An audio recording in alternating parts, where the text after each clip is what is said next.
হাযা বায়ানুল লিন্নাস।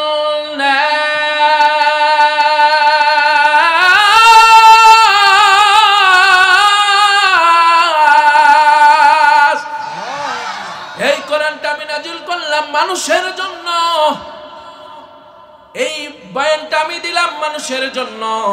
এই কোরআনের মধ্যে যত বক্তব্য আছে, বয়ান আছে, এই বয়ানগুলি, বক্তব্যগুলি আল্লাহ পৃথিবীর কারো জন্য দেন নাই। কোরআনুল কারীমের মধ্যে স্পেসিফিক কোড করে বললেন এটি আমি মানুষের জন্য প্রদান করেছি। জোরে জোরে করুন সুবহানাল্লাহ।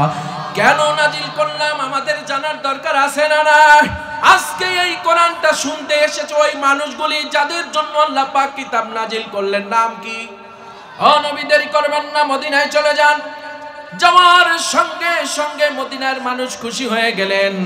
যাওয়ার সাথে সাথে আহলান ও সাহলান জানাইলেন, তালাআল বাদরু আলাইনা মিন শানিআতিল ওয়াদা ওয়াজাবা শুকরু আলাইনা মাদাআ লিল্লাহিদা।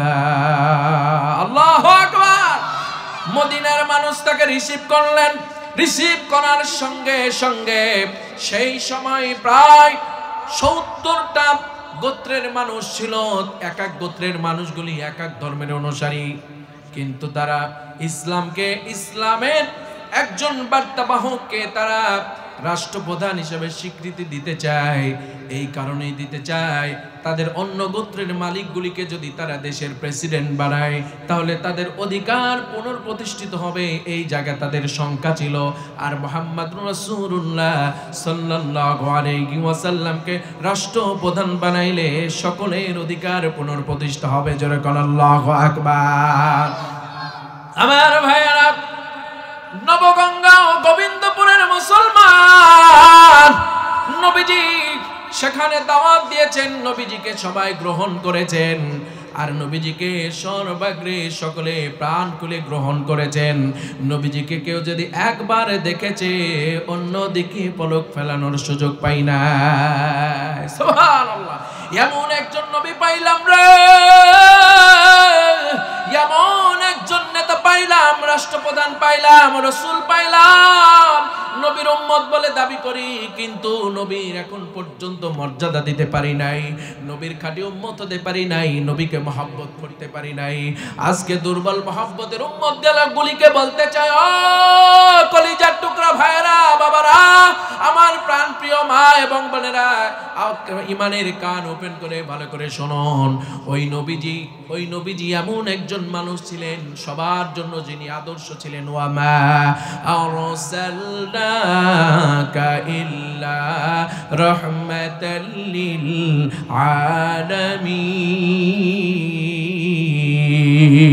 আলামিন। একটু তো হাত তুলে বলেন আল্লাহু আকবার। আল্লাহ পাক যাকে রহমতের নবী, রহমত দিয়ে যাকে পাঠিয়েছেন তার নাম হলো মুহাম্মাদুর রাসূলুল্লাহ সাল্লাল্লাহু আলাইহি ওয়াসাল্লাম। অন্য জায়গায় আল্লাহ পাক বললেন, লাকাদ কানা লাকুম ফি রাসূলিল্লাহি উসওয়াতুন হাসানাহ। যার উত্তম আদর্শ, উত্তম চরিত্র যার মধ্যে রয়েছে তার নাম কি? মুহাম্মদ সাল্লাল্লাহু আলাইহি ওয়াসাল্লাম। আমাদের উচিত আমাদেরকে তাকে ফলো করতে হবে। Prophet the Muhammad, head of the Muhammad, নেতা হলো আমাদের মুহাম্মদ সাল্লাল্লাহু আলাইহি ওয়াসাল্লাম। আমাদের আদর্শের জায়গার নাম মুহাম্মদ সাল্লাল্লাহু আলাইহি ওয়াসাল্লাম। সব জায়গায় যিনি নেতা হবেন, একমাত্র নেতা, এই দুনিয়ার নেতা হিসাবে আল্লাহ পাক আল্লাহর পরে যাকে নিযুক্ত করেছেন তার নাম হলো আপনার আমার কলিজার টুকরা নবী। মা কানা মুহাম্মাদুন আবা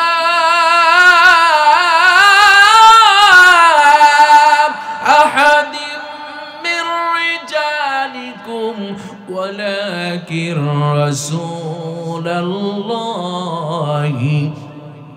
ওয়া খাতামান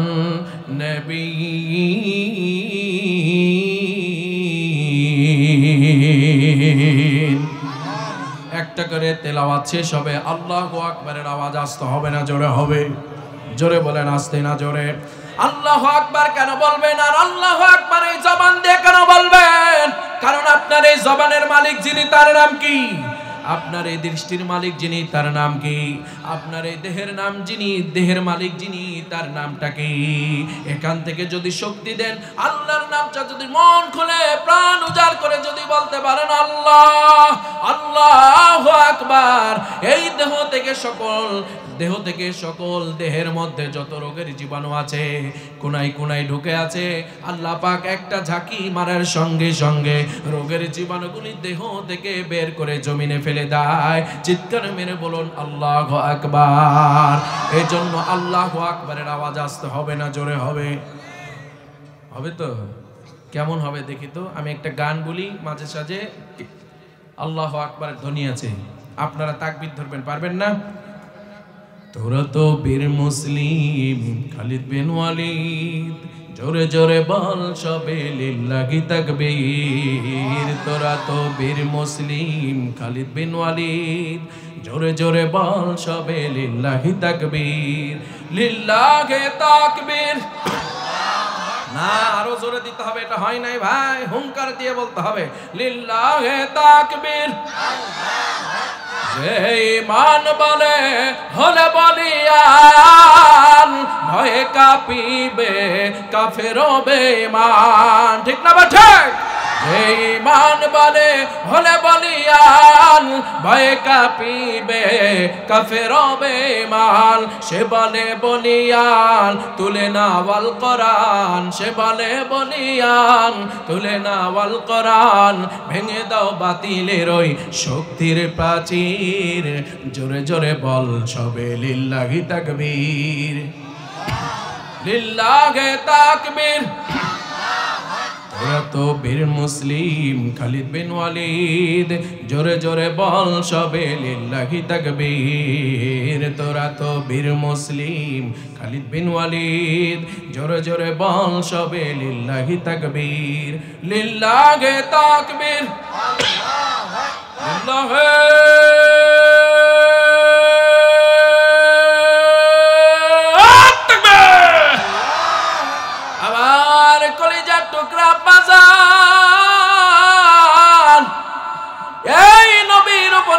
কোরআনটা নাজিল হয়েছে, যাকে আল্লাহ পাক রহমতের নবী, রহমাতাল লিল আলামিন বলেছেন, গোটা বিশ্বের রহমত হিসেবে পাঠাইছেন, সুবহানাল্লাহ কোন। ওই নবীর উপরে এই কোরআনটা নাজিল হয়েছে, ঠিক না বে ঠিক বলেন? এই কোরআনটা আল্লাহ পাক নাজিল করছেন, এই কোরআনের ভার পাহাড় নিতে পারে নাই, পুকুর নিতে পারে নাই, জমিনের কেউ নিতে পারে নাই। সেই কথা আল্লাহ পাক কোরআনুল কারীমের মধ্যে বলেছেন, লাউ আনজালনা হাযাল কুরআনা আলা জাবালিন লারাআইতাহু খাশিআম মুতাসাদ্দিআম মিন খাশিয়াতিল্লাহ।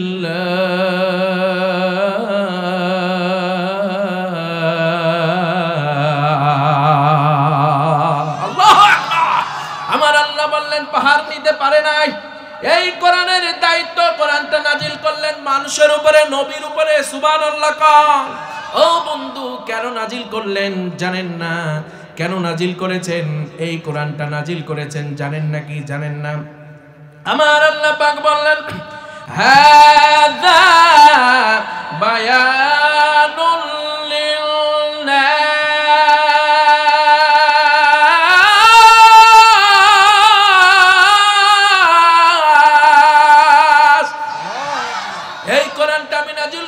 মানুষের জন্য।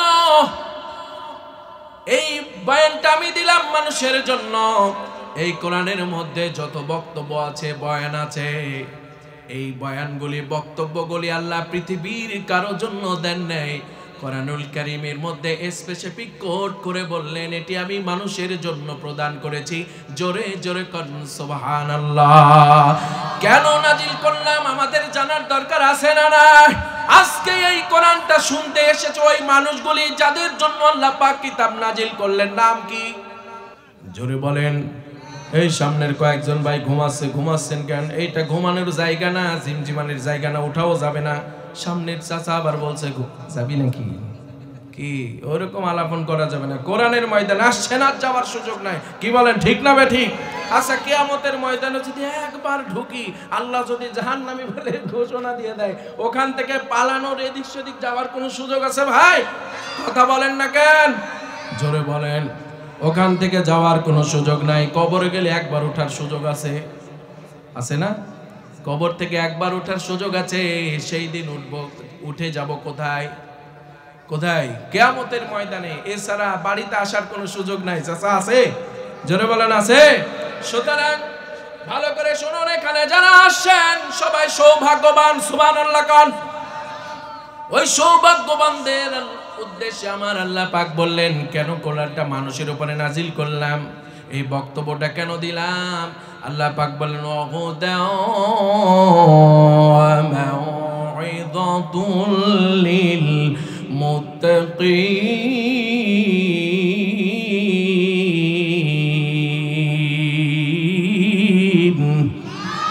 আমার আল্লাহ পাক বললেন, এটা মুত্তাকিদের জন্য হেদায়েত, মুত্তাকিদের জন্য পথ প্রদর্শক। এই কোরআন যখন মানুষগুলি শুনবে, তারা সঠিক ও মজবুত পথ অনুসরণ করে, সঠিক নীতিমালা প্রণয়ন করে তারা পথ চলবে। যেই পথ দিয়ে হাঁটলে, যেই পথে পরিকল্পনা করলে, যেই পথ দিয়ে চললে, যেই পথের ঘ্রাণ শুনতে পেলে জান্নাতের ঘ্রাণ পাওয়া যাবে, ওই পথের নাম হলো আমার আল্লাহ পাক সূরা ফাতিহার মধ্যে বলেছেন। কোরআনুল কারীম সূরা ইয়াসিন 23 নম্বর পারা 3 নম্বর পৃষ্ঠায় সুন্দর করে বললেন। সূরা ইয়াসিনের 5 নম্বর পৃষ্ঠা এবং 23 নম্বর পারার 3 নম্বর পৃষ্ঠার মধ্যবর্তী লাইনে আল্লাহ পাক বললেন, ওয়া আনি'বুদুনি হাদা সিরাতিম মুস্তাকিম।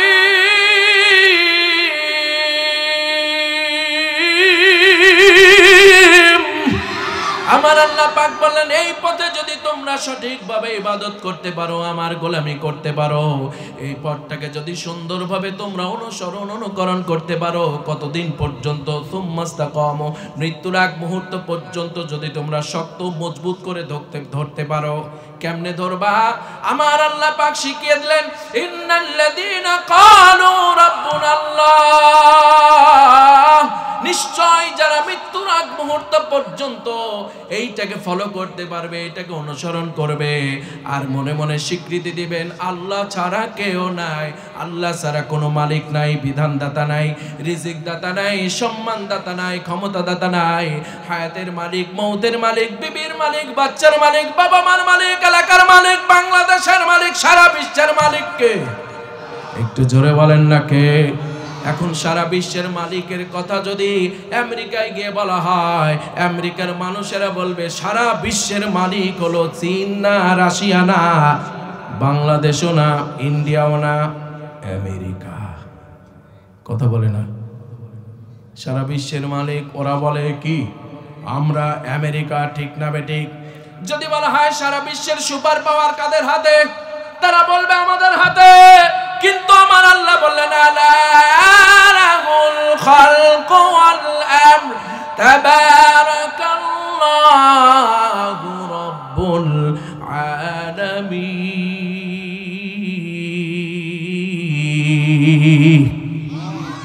আল্লাহ বললেন জমিন যার, আইন চলবে। জোরে বলেন জমিন কার? একটু জোরে বলেন, এই জমিন কার? আসমান কার? আপনি কার? আমি কার? এই জমিন কার? সুতরাং যার জমিন তারই কথা চলবে, যার জমিন তারই আইন চলবে, যার আইন, যার জমিন তার জন্যই পরিকল্পনা করতে হবে। এর বাইরে যাওয়ার কোনো সুযোগ। যদি ইবাদত করতে হয়, গোলামি করতে হয়, কার করতে হবে? জমিন যার, গোলামি। ঠিক না বেঠিক? কথা কি বুঝতেছেন? এখন বাংলাদেশের মানুষ আল্লাহর বিধান মানে। এখন যদি এটাই মানতে হয়, এই বিধানকে যদি পরিপূর্ণভাবে বাংলাদেশের মানুষের উপরে এটাকে বিস্তৃত করতে হয়, তাহলে এটা পারিবারিকভাবে শুধু মানলে হবে না, মাহফিলের মধ্যেই শুধু মানলে হবে না, সমাজের মধ্যেই শুধু মানলে হবে না। এই কোরআনটাকে পরিবার থেকে, সমাজ থেকে পার্লামেন্ট পর্যন্ত পাঠানোর দরকার আছে না? ও ভাইরা, কয়েকজন বললেন, সবাই বলেন এই কোরআনের আপনারা যদি শান্তি পেতে চান, আমাদের সম অধিকার যদি আপনারা ফিরে পেতে চান, আপনারা যদি সব জায়গায় সম্মানিত হতে চান, অবশ্যই অবশ্যই এবার ভোটের ব্যবস্থা যদি করা হয়, কোরআনের পক্ষে শিল মারতে হবে, এর বাইরে যাওয়ার কোনো সুযোগ নাই। ঠিক? যারা বলেন ঠিক। যদি কই এই কাজটি করতে পারেন, কোনোদিন তো এখানে এটাকে শিল মারেন নাই। মদিনার মানুষ এই কোরআনকে শিল মারার সাথে সাথে মদিনা হয়ে গিয়েছে সোনার মদিনা। কথা বলে না? মদিনা কি হয়েছে ভাই? সোনার মদিনায় এমন এমন খনি দিয়েছে রে ভাই, ওই মদিনার খনি থেকে শুধু সোনা বের করতেই আসে, সোনা বের করতেই আসে। গোটা সৌদিটাকে সোনা দিয়ে ভরায় ফেলছে, আশপাশের সকল কিছুকে ভরায় ফেলছে, কিন্তু সোনা কমে না। ঠিক না? ঠিক। ওখানে আল্লাহ পাক একটা কূপ দিয়েছে, কূপ কোনোদিন পানি কমে না। এত বিশ্বের মানুষ যায়, হাজার হাজার litre, crore crore billion billion litre পানি খায়, কিন্তু কূপের পানি কমে না। কথা বলে না? কমেছে। সেই কূপটার নাম হলো জমজম। কি নাম? কে দিয়েছেন ওই কূপ? ও বন্ধু, এই বাংলাদেশের বুকে যদি কোরআনের পক্ষে শিল মারতে পারেন, এই দেশের বুকে শুধু সোনা নয়, হীরার খনি দিয়ে বাংলাদেশকে ধন্য করবেন কে? আল্লাহ পারে না? পারে না? জোরে বলেন পারে। সুতরাং তাদেরকেই বলতে চাই,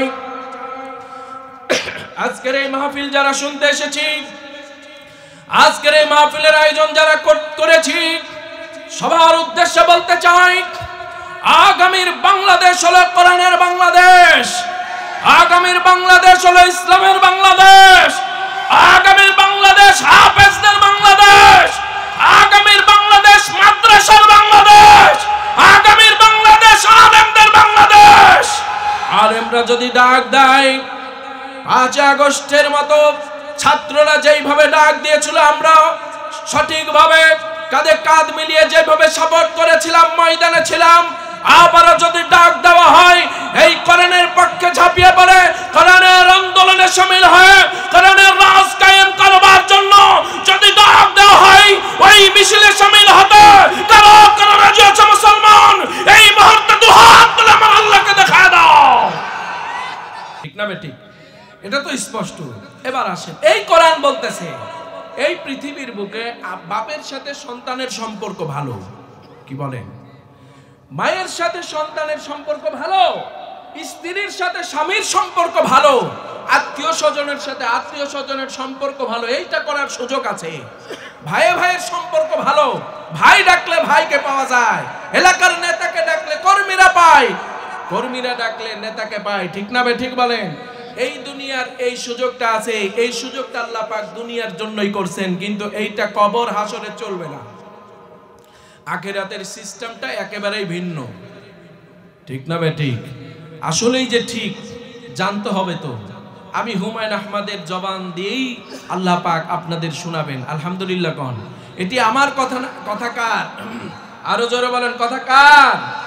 আমার আল্লাহ পাক বললেন, ওয়াত্তাকু ইয়াওমান লা, সেই দিনকে ভয় করো, তাজজি নাফসুন, একজন অন্যজন থেকে এতটুকু উপকৃত হবে না। কেউ যদি কারো ব্যাপারে উপকার করবার জন্য কেউ যদি আল্লাহর দরবারে বলে, আল্লাহ এই মানুষটি ভালো ছিল, এই কথাটি আমার আল্লাহ পাক গ্রহণ করবেন না, এটি গৃহীত হবে না। কথা কার? আল্লাহর যে কথা, এর দলিল কোরআনুল কারীম সূরা বাকারা 286 নম্বর আয়াত পড়ে নেবেন তাফসীর। ভালো করে শুনেন আব্বাজান। সুপারিশ করতে চাইবেন, একজনের পক্ষে ভালোটা বলতে চাইবেন, কিন্তু ওইটা আল্লাহ গ্রহণ করবেন না। কারণ মানুষকে বোঝার জন্য আল্লাহ জেন শক্তি, মেধা শক্তি, শ্রবণ শক্তি দিয়েছেন। ঠিক না বেঠিক? এটাও আল্লাহ পাক কোরআনুল কারীমের মধ্যে বললেন, আম্মাইয়ামলিকুস সামআ ওয়াল আবসার। আল্লাহু আকবার। আল্লাহ বললেন, আমি শ্রবণ শক্তি দিলাম, স্মৃতি শক্তি দিলাম, জ্ঞান শক্তি দিলাম। হাদা বায়ানুল লিন্নাস হে মানব সকল, তোমাদের জন্য স্পেশাল আমি বয়ান করলাম। আর রহমান আল্লামাল কোরআন, আমি হলাম সেই রহমান যিনি নাজিল করেছেন কোরআন। আজকে কোরআন শোনার জন্য এসেছেন, ঠিক না বেঠি? কোরআনের আওয়াজগুলি শুনুন, আজকে আমল করবার জন্য, শপথ করবার জন্য প্রস্তুতি গ্রহণ করুন। কিয়ামতের ময়দানে কেউ কারো দ্বারা এতটুকু সাহায্য পাবে না, উপকৃত হবে না, সুপারিশ পাবে না। এই আয়াতের মধ্যে আল্লাহ পাক এরপরে বললেন, নাফসুন আন নাফসিন শাইআ ওয়া লা ইউকবালু মিনহা। আর সেই দিন এমন একটা দিন অনুষ্ঠিত হবে, কেউ যদি কারোকে উপকার করতে চায়, উপকার করার সুযোগ রাস্তা বন্ধ করে দিবেন কে? জোরে বলেন। এই দুনিয়াতে কেউ যদি কাউকে উপকার করতে চায়, উপকারের সুযোগ আছে। কারো পক্ষে ভালো হোক মন্দ হোক বলতে চায়, শোনার সুযোগ আছে না নাই? গৃহীত হওয়ার সুযোগ আছে না নাই? কিন্তু আখিরাতের ময়দানে এটা থাকবে না, সেই দিনকার হিসাব উল্টো হয়ে যাবে। বলছেন কে? আরো জোরে বলুন, বলছেন কে? এরপর আল্লাহ বললেন, শাফাআতু ওয়ালা ইউখাযু মিনহা। আল্লাহ বললেন, সেই দিন কারো পক্ষে কোনো সুপারিশ করার সুযোগ থাকবে না। এই দুনিয়াতে এই সুযোগটা আছে, কেউ যদি কারো পক্ষে সুপারিশ করতে চায়, সুপারিশ করা হবে।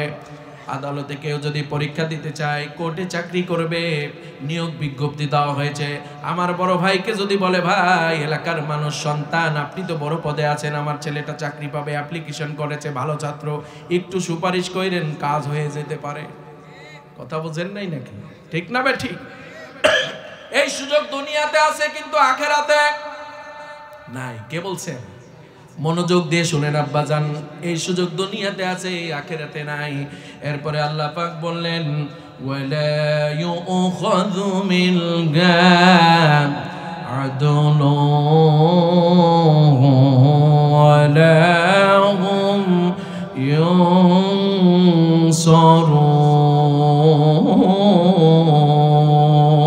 ইউনসারুন। আমার আল্লাহ পাক বললেন, তারা কোনো প্রকার সাহায্য পাবে না, কোনো প্রকার সাহায্য পাবে না। সাহায্য চাওয়ার জন্য, একটি নেকির জন্য জান্নাতে যেতে পারবে না। আমার আল্লাহ পাকের কাছে সুযোগ চাইবে, আমার আল্লাহ পাক সুযোগ দিয়ে দিবে। আমার আল্লাহ ভালো করেই জানে এই ময়দানে সুযোগ চাইবে, কিন্তু সুযোগ করার কোনো, সহযোগিতা করার কোনো সুযোগ নাই। এটা জানেন কে?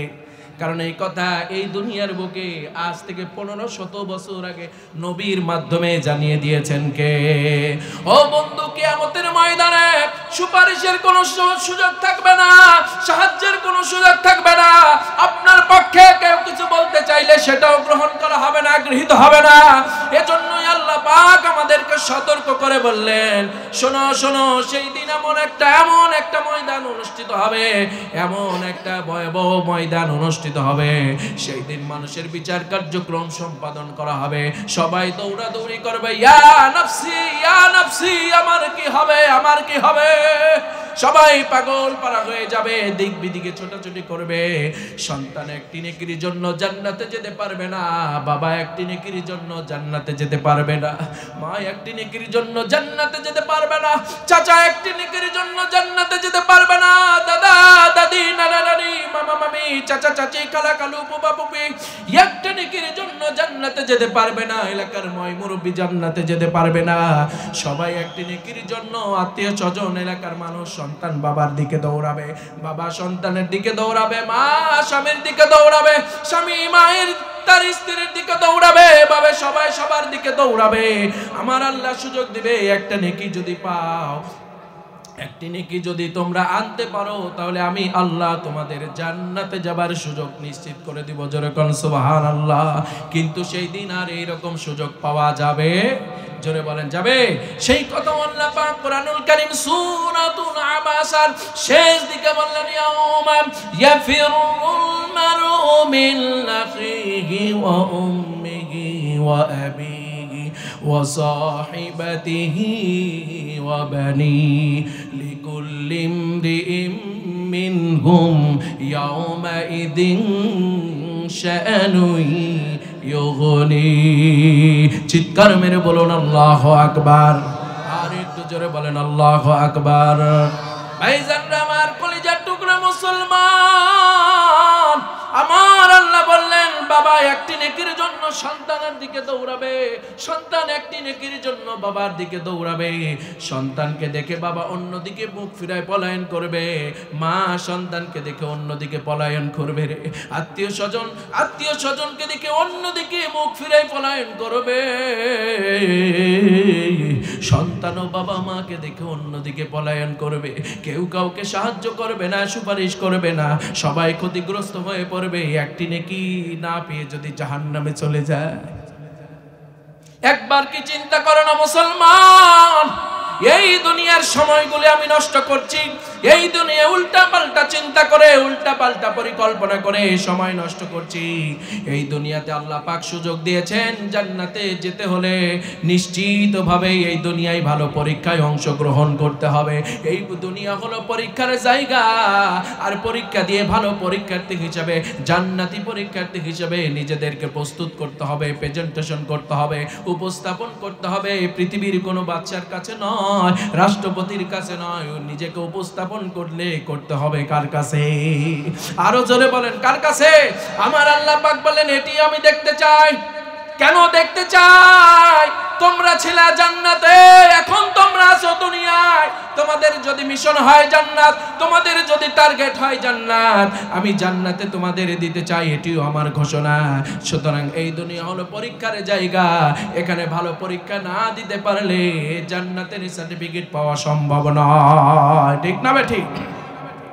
আমার আল্লাহ পাক বললেন ভালো করে শোনো, দুনিয়া কেমন জায়গা।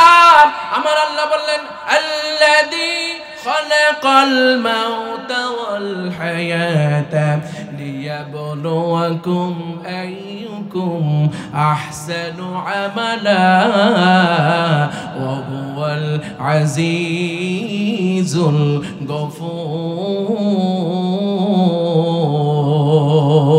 গফুর।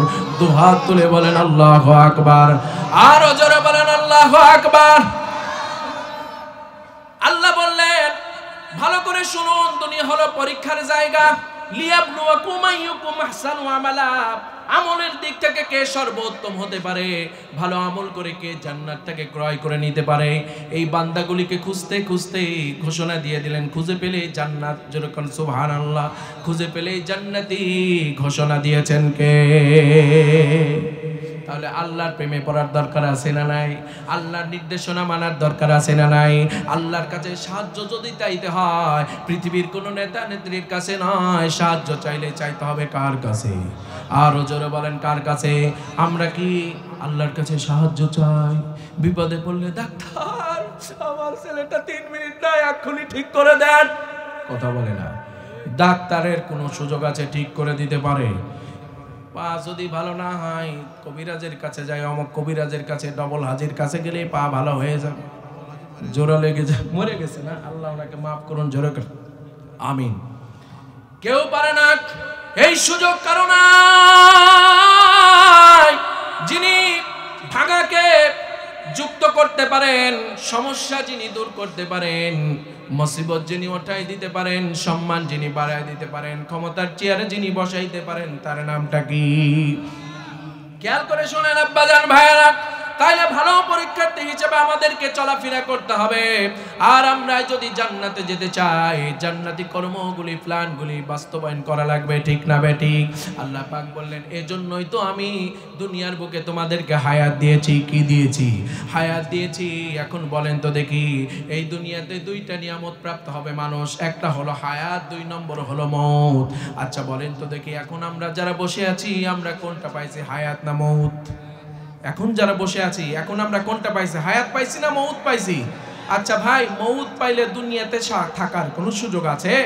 জোরে বলেন আছে? মউত হয়ে গেলে আপনার বিবি 1 সেকেন্ড বাড়িতে রাখবে না, আপনার কলিজার টুকরা মা সন্তানের বিদায় দেখে হাউমাউ করে কাঁদবে, কোনো সুযোগ নাই। সকলে কবরের মধ্যে রেখে আসবে। আমার নাম এখন ছিল হুমায়ুন আহমদ, সবাই বলে হুমায়ুন আহমদ ভাই কোথায় আছেন? একদিন দেখতে না পারলে সবাই ফোন করে, ভাই কেমন আছেন, কোথায় আছেন? অমুক জেলায় মাহফিল, ভাই দোয়া করি ভালো করে মাহফিল করে আসেন। কিন্তু যদি মরে যায় রে ভাই, আমার বিবি বাচ্চা মা বাবা শুধু আমার নামটা পরিবর্তন শুধু করবেই না, আপনার এলাকার মানুষ, আমার এলাকার মানুষ, আমার এই মানুষগুলি ভালোবাসার অনুরাগী মানুষগুলিও আমার নাম পরিবর্তন করে দিবে। তখন আমার নাম কেউ বলবে না হুমায়ুন কই রে, হুমায়ুন কই। আমার বাসায় এসে বলবে লাশ কই রে, লাশ কই। রবে না আর তো কেহ, সাদা কাফন পরবে দেহ। রবে না আর তো কেহ, বন্ধ হবে যে নিঃশ্বাস। একদিন আমার নাম হবে লাশ, একদিন আমার নাম হবে লাশ। লাশ হয়ে যাবেন, লাশ হয়ে যাবেন। লাশ হলে মানুষ হয়ে যায় 60। কথা বলেন না কেন? মানুষ যখন লাশ হয়ে যায় তখন হয়ে যায় 60। মানুষ যখন 60 হয়ে যায়, আল্লাহর পক্ষ থেকে একটা চকচকা ফকফকা যানবাহন প্রত্যেক মানুষের বাড়িতে আল্লাহর পক্ষ থেকে যায়, ঠিক না বেঠিক? সবাই লাশটাকে গা গোসল নতুন সাবান দিয়ে পানি গরম করে, বড়ই পাতা দিয়ে পানি গরম করাইয়া ওই লাশটাকে সুন্দর করে জীবনের শেষ গোসল করাইয়া দিবে, আতর সুরমা লাগাই দিবে। রে মুসলমান, আতর সুরমা লাগাইয়া নতুন কাফন, নতুন কাপড়ের একটা কাফন পরাইয়া দিবে। কোনো সেলাই নাই, সেলাইবিহীন একটা কাপড় পরাইয়া দিবে। কাপড় পরাইয়া দেওয়ার পর সকলেই ওই লাশটাকে কাঁধে করে নিয়ে যাবে। আত্মীয় স্বজন সবাই চোখের পানি ছেড়ে কাঁদতে কাঁদতে কবরের মধ্যে নিয়ে যাবে। আমার আত্মীয় স্বজন গুলি কাঁদবে, কাঁদতে কাঁদতে কবরের মধ্যে আমাকে নিয়ে চলে যাবে। এই শোক তারা সহ করতে পারবে না, এই বিদায় দেওয়ার দৃশ্য তারা কোনোভাবেই দেখতে পারবে না। চোখের পানি ছেড়ে ছেড়ে কাঁদবে। তাদের চোখের পানিগুলি জমিন পর্যন্ত স্পর্শ করবে। জমিন পর্যন্ত স্পর্শ করার পর আকাশ এবং বাতাসটাও ভারী হয়ে যাবে। খেয়াল করেন মুসলমান, সবাইকে মৃত্যুবরণ করে কবরে চলে যেতে হবে। আমার দাদা চলে গেছে, দাদি চলে গেছে, নানা চলে গেছে, নানি চলে গেছে। তার সন্তান মামা মামিকেও চলে যেতে হবে, তার সন্তান চাচা চাচিকেও দুনিয়া থেকে চলে যেতে হবে, ঠিক না বেঠিক? এজন্যই ভাই শপথ যদি নিতে হয়, আজকের এই মুহূর্তে যদি শপথ নিতে পারেন, আজ থেকে আমার জীবনে যত সময় নষ্ট হয়ে গিয়েছে, যত ঘন্টাগুলি নষ্ট হয়ে গিয়েছে, আজকে যদি শপথ নিতে পারি, জিন্দেগির গুনাহগুলো মাফ হয়ে যাবে। ঘোষণা দিয়েছেন কে? আমার আল্লাহ বললেন ওয়ায়াগফিরু লাকুম যুনুবাকুম, আল্লাহু গফুরুর রহিম। আল্লাহু আকবার। ও বন্ধু, কবরে যাওয়ার পর কিছুদিন থাকবেন পরীক্ষার্থী। পরীক্ষা দেওয়া শেষ হয়ে গেলে কিছুদিন ফল ঘোষণা করার আগে ছুটি দেওয়া হয় না? হয় না? এই সিস্টেমটা যদি বুঝে থাকেন, আমার আল্লাহর সিস্টেম তাই। এই দুনিয়া হলো পরীক্ষার জায়গা। পরীক্ষা শেষ হয়ে গেলে কবরে যাইতে হবে, দুনিয়াতে থাকার কোনো সুযোগ নাই। ওখানে কিছুদিন থাকবেন, কিন্তু যদি জান্নাতি হতে পারেন, এই দুনিয়া থেকে আপনার আত্মীয় স্বজন চোখের পানি ছেড়ে ছেড়ে নিয়ে যাবে। আর আমার আল্লাহর রহমতের ফেরেশতারা লাল গালিচা জান্নাতি সংবর্ধনা দিতে দিতে কবরের মধ্যে নিয়ে যাবে। আমার আল্লাহ পাক ফেরেশতা পাঠিয়ে দিবে, তাতানাজ্জালু আলাইহিমুল মালায়েকা। ফেরেশতারা চলে আসবে মৃত্যুর আগে, তার কাঁধে তারা গুনগুন করে গান শোনায় দিবে, আল্লাহ তাখাফু ওয়ালা তাহজানু। আপনার কোনো ভয় নাই, আপনার কোনো চিন্তা নাই। এই দুনিয়া আপনার কোনো কত সফর সঙ্গী ছিল, প্রাণের মানুষ ছিল, অন্তরের মানুষ ছিল, ভালোবাসার মানুষগুলি ছিল, কিন্তু আখিরাত কবরে আপনার জন্য কেউ থাকবে না। আপনার তো টার্গেট ছিল জান্নাত, আপনার পরিকল্পনাগুলি করেছেন জান্নাতে যাবার জন্য, এত ত্যাগ এত কুরবানি করেছেন। আপনার ত্যাগ কুরবানিতে খুশি হইয়া আমার আল্লাহ পাক আপনার জন্য সুসংবাদ দিয়েছেন, ওয়া আবশিরু বিল জান্নাতিল্লাতী কুনতুম তুআদুন। চিৎকার মেরে বলেন আল্লাহু আকবার। কলিজার টুকরা ভাইয়েরা, কষ্ট হচ্ছে নাকি? সময় কম, টেনে নিয়ে যাচ্ছে, এইদিকে খেয়াল করেন। তাহলে আমাদেরকে দুনিয়াতে জান্নাতের সুসংবাদ যিনি শুনাইবেন, তার নামটা কি? আল্লাহর নাম নিতে কষ্ট হয়? যিনি জান্নাতের সুসংবাদ দিবেন তার নাম কি? এই কথা আমি হুমায়ুন আহমদের নয়, এই কথাটা কার? এই সুসংবাদ যিনি দিয়েছেন তার নামটা কি? আর একটু জোরে বলেন, তার নাম কি? ও বন্ধু, আল্লাহর নবীর কলিজার টুকরা মেয়ে, মহিলাদের জান্নাতের সর্দারিনীর নাম হলো মা ফাতেমা রাদিয়াল্লাহু তাআলা আনহা। তিনি কোনোদিন স্বামীর সাথে খারাপ আচরণ করেন নাই, স্বামীর সাথে কোনোদিন অন্যায় করেন নাই, উঁচু গলায় কথা বলতে পারেন নাই, ভালোভাবে কাপড় দিতে পারেন নাই, কিন্তু পর্দার হক তিনি কখনো নষ্ট করেন নাই। খেয়াল করেন আব্বাজান, ও বন্ধু, ফাতেমা রাদিয়াল্লাহু তাআলা আনহা তিনি শেষ বেলায় বুঝতে পারছেন দুনিয়া থেকে চলে যেতে হবে। কারণ মানুষ যখন দুনিয়া থেকে মৃত্যুবরণ করে তার 40 দিন পূর্ব থেকে সে বুঝতে পারে সে আর দুনিয়ায় থাকবে না, তাকে কবরের মধ্যে চলে যেতে হবে। শেষ বেলায় এমন তাকে কাঁপুনি দিয়ে জ্বর এসেছে, দাঁড়াই থাকতে পারে না, থরথর করে কাঁপে, হাতও কাজ করে না, পায়ের গোড়াগুলি জয়েন্টগুলিও ঠিকভাবে কাজ করে না। ফাতেমা রাদিয়াল্লাহু তাআলা আনহা প্রাণের স্বামী হযরত আলী রাদিয়াল্লাহু তাআলা আনহুকে আবেদন করছেন, অনুনয় বিনয় করে বলছেন, স্বামী গো, ও স্বামী, আপনার কাছে কোনোদিন দামি কোনো আবদার করি নাই, ছোট আবদার করি নাই, বড় কোনো আবদার করি নাই। স্বামী রে, আপনাকে কোনোদিন হুকুম করি নাই, আপনাকে কোনোদিন বলি নাই পানি খাবো, গ্লাসটা এগিয়ে দেন। ও স্বামী, আজকে আমার দেহের মধ্যে কেন জানি মনে হচ্ছে কোনো শক্তি নাই, আপনি একটু আমাকে সহযোগিতা করুন, আমার প্রতি একটু দয়ার দৃষ্টি দিয়ে দেন। আমার মনে হচ্ছে আমি দুনিয়াতে থাকবো না, আমার মনে হচ্ছে আমি দুনিয়া থেকে চলে যাব। আমি ওযু করব, নামাজের সময় হয়ে গিয়েছে, ওয়াক্ত হয়ে গিয়েছে, এক পেয়ালা পানি এনে দেন, আমি ওযু করে নামাজ পড়ে আল্লাহর শানে, আল্লাহর দিদারে দুনিয়া থেকে চলে যেতে চাই। সুবহানাল্লাহ। কলিজার টুকরা, কলিজার টুকরা মা ফাতেমা তিনি এমন আবেদন করার পর স্বামীর চোখ দিয়ে টস টস করে পানি বের হচ্ছে। প্রাণের স্ত্রী তো কোনোদিন এই ধরনের কথা বলে নাই, বুঝি চলেই যাবে, আমার বুক খালি করে চলে যাবে রে। স্বামী হাওমাও করে কাঁদে, স্ত্রীও হাওমাও করে কাঁদে রে। স্বামী তখন ওজুর পানি এনে দিলেন, ওজুর পানি নিয়ে স্ত্রী ওযু করলেন, নামাজ পড়লেন, আল্লাহর সঙ্গে দিদার শুরু করে দিলেন। নামাজ শেষ করার পর স্বামীর হাত ধরে বলতে যে, স্বামী, ও আমার স্বামী, আর একটা আবেদন আপনার কাছে রয়েছে। আমার মনে হচ্ছে আমি দুনিয়া থেকে বিদায় নিয়ে চলে যাব রে স্বামী। আমি যদি চলে যাই, আমার এলাকার মানুষগুলিকে ডাকবেন, অনেকগুলি মাইকিং করে সবাইকে ডাকবেন, সংবাদ শোনাই দিবেন নবীর বিটি ফাতেমা দুনিয়া থেকে চলে গেছে। আরে দরদের স্বামী, সকল মানুষগুলি নবীর বিটি দেখতে কেমন, নবীর বিটির চরিত্র কেমন ছিল, এইটা জানার জন্য সকলে আমাকে দেখার জন্য বাসার মধ্যে ভিড় করবে। এইটি করার দরকার নাই, এইটি যদি করা হয় পর্দার খেলাফ হয়ে যাবে, আর পর্দার খেলাফ যদি হয়ে যায়, নবীর বিটি হওয়ার পরে ফাতেমা কোনোদিন জান্নাতে যেতে পারবে না। সুতরাং এই কাজ করার দরকার নাই, এই প্ল্যান প্রোগ্রাম করার দরকার নাই, এই সিদ্ধান্ত গ্রহণ করার দরকার নাই। নবীর বিটি ফাতেমা যখন মরে যাবে, আলীর স্ত্রী যখন মারা যাবে, ইমাম হাসান হোসাইনের মা যখন দুনিয়া থেকে বিদায় নিবে, আপনি সহ কয়েকজন সাহাবীকে দিয়া আপনি নিজেই গোসল পানি করাইয়া আমার জন্য জানাজার নামাজ সম্পাদন করে ভোর হওয়ার পূর্বেই আমাকে কবরের মধ্যে শোয়াইয়া দিবে। লিল্লাহে তাকবীর। নবীর বিটি ফাতেমা দুনিয়া থেকে বিদায় গ্রহণ করলেন। তিনি যেইভাবে স্বামীকে বলে গেছেন, অনুরোধ করেছেন, স্বামী কিন্তু অনুরোধগুলি রাখার জন্য ওই রকম সিদ্ধান্ত গ্রহণ করেছেন। তাকে কবরে নিয়ে যাওয়া হচ্ছে, কবর প্রস্তুত হয়ে গিয়েছে, সকলে চোখের পানি ছাড়তে ছাড়তে তারে কবরের মধ্যে নিয়ে যায়। কবরের মধ্যে একজন আগে নেমে গেলেন, একজন সাহাবী আবু যার গিফারি রাদিয়াল্লাহু তাআলা আনহু।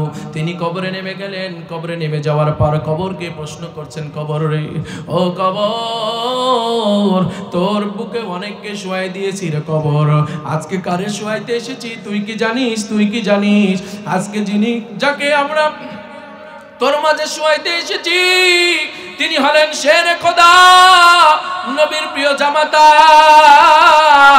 হযরত আলী রাদিয়াল্লাহু তাআলা, হযরত আলী রাদিয়াল্লাহু তাআলা আনহুর প্রাণ প্রিয় স্ত্রী মা ফাতেমা রাদিয়াল্লাহু তাআলা আনহা জান্নাতের সর্দারিনীকে শোয়াই দিব।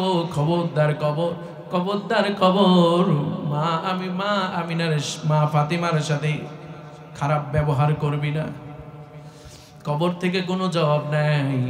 হযরত আবু যার গিফারি তিনি দ্বিতীয়বারের মতো বললেন, কবর রে, ও কবর, তোর বুকে কারে শোয়াইতে এসেছি তুই কি জানিস? কবর থেকে কোনো উত্তর নাই। আবু যার গিফারি বলতেছেন, কবর যুবকদের আইডল, যুবকদের জান্নাতের সর্দার ইমাম হাসান হুসাইন রাদিয়াল্লাহু তাআলা আনহু মা জননীকে তোর কবরে শোয়াই দিচ্ছি। কবর, খবরদার বেয়াদবি করবি না, তাকে চুল পরিমাণ কষ্ট দিবি না। কবর থেকে কোনো আওয়াজ নাই, কবর থেকে কোনো আওয়াজ নাই। তৃতীয়বারের মতো কবরকে বলছে, ও কবর, ও কবর, তোর বুকে কারে শোয়াইতে এসেছি তুই কি জানিস নাকি রে? তুই তো জানিস না আখরি জামানার পয়গম্বর, উম্মতের কান্ডারি নবী, জান্নাতের বাদশা, দোজাহানের বাদশা, জান্নাতের প্রধান অতিথি জনাবে মুহাম্মদুর রাসূলুল্লাহ সাল্লাল্লাহু আলাইহি ওয়াসাল্লামের কলিজার টুকরা নয়নের মণি মা ফাতেমারে তোর বুকে রেখে দিলাম রে কবর। খবরদার, খবরদার, মা ফাতেমার সঙ্গে খারাপ আচরণ করবি না। কবর থেকে আওয়াজ চলে আসলো, ও আবু যার গিফারি,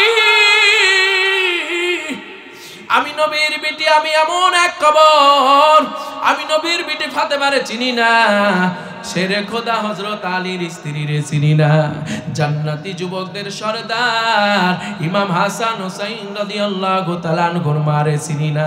আমার কাছে যারা আমল নিয়ে আসতে না পারবে, আমি কবর রাসূল পরিমাণ ছেড়ে কারোর সাথে কথা বলবো না। কেমনে কেমনে ঘুরেন ভাই, কোন পরিকল্পনা নিয়ে চলেন, কেমনে কেমনে সময়গুলি নষ্ট করেন, একবার কি চিন্তা করেন না মা, একবার কি চিন্তা করো না বোন?